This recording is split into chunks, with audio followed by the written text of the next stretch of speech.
Bismillahirrahmanirrahim. 7 sebab mengapa musibah datang bertubi-tubi. Yang pertama, karena banyaknya maksiat. Surah Yasin ayat 19 yang kita baca setiap hari. Kemalangan terjadi, musibah terjadi, malapetaka terjadi karena dosa keterlaluan kalian kepada Allah. Yang kedua, karena banyaknya orang berbuat zalim. Dengarkan surah Qasas ayat 59. Kami tidak akan menghancurkan satu daerah kecuali para penduduknya banyak berbuat zalim. Anak durhaka pada orang tua, istri yang berani kepada suaminya, perampok, pembunuhan di mana-mana. Ini mengundang bala bencana. Yang ketiga, mengundang bala bencana karena kelakuan tangan-tangan manusia. Rum 41. Telah tampak kerusakan di daratan dan lautan karena tangan-tangan jahil manusia, agar mereka merasakan akibat perbuatan mereka. Sebagian mereka merasakan akibat perbuatan mereka, agar mereka kembali kepada Allah. Yang keempat, bencana terjadi karena para tokoh melakukan kemaksiatan dan kezaliman. Dengarkan dengan iman, wahai penduduk Indonesia yang mulia.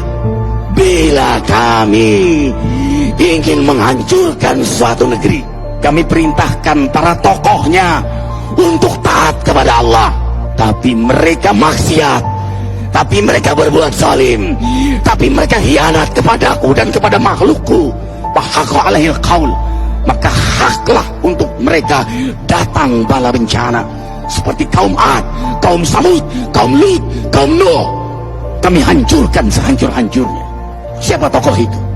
Para pemimpin kita yang sumpah Al-Quran di kepalanya, demi Allah tidak korupsi. Lalu korupsi. Siapa lagi?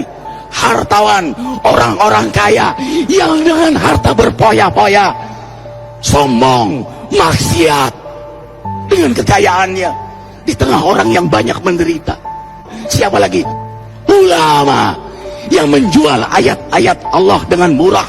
Subhanallah. Yang kelima, mengapa bala bencana terjadi? Karena orang-orang soleh, orang-orang baik diam melihat kemaksiatan dan kemungkaran. Surah Al-Anfal ayat 25. Takutlah kalian dengan musibah yang tidak hanya menimpa orang yang maksiat, orang yang berbuat zalim, tapi juga kalian orang-orang soleh. Maka masa bodoh dengan kemaksiatan bukanlah sikap seorang mukmin. Amar ma'ruf nahi munkar adalah amal cerdas. Yang keenam, justru karena rahmat Allah, karena peringatan yang Allah hadirkan agar hadir mahkamah kesadaran kita. Ikhwah, dengarkan dengan iman surah Al-Baqarah ayat 155, 156, 157. Kami pasti uji kalian dengan sesuatu yang buat kalian takut lapar, takut miskin, takut kematian. Tapi kabarkan berita gembira bagi hamba Allah yang sabar dari semua ujiannya, yang mereka berkata, sesungguhnya kami milik Allah dan sesungguhnya kami akan kembali kepada Allah. Yang terakhir, yang ketujuh, ada yang nanya, bagaimana yang maksiat yang selamat? Tenang-tenang saja. Yang berbuat zalim malah sukses. Di mana keadilannya? Allah Maha Adil. Dengarkan surah Hud ayat 15-16. Barang siapa mencari kesenangan dunia, lalu dia menghalalkan semua cara, apa kata Allah? Kami beri, tapi di akhirat tidak mendapatkan secuil pun kenikmatan, malah nikmat di dunianya menjadi bahan bakar azab untuk dirinya. Itulah istidrat. Lalu apa sikap kita sekarang?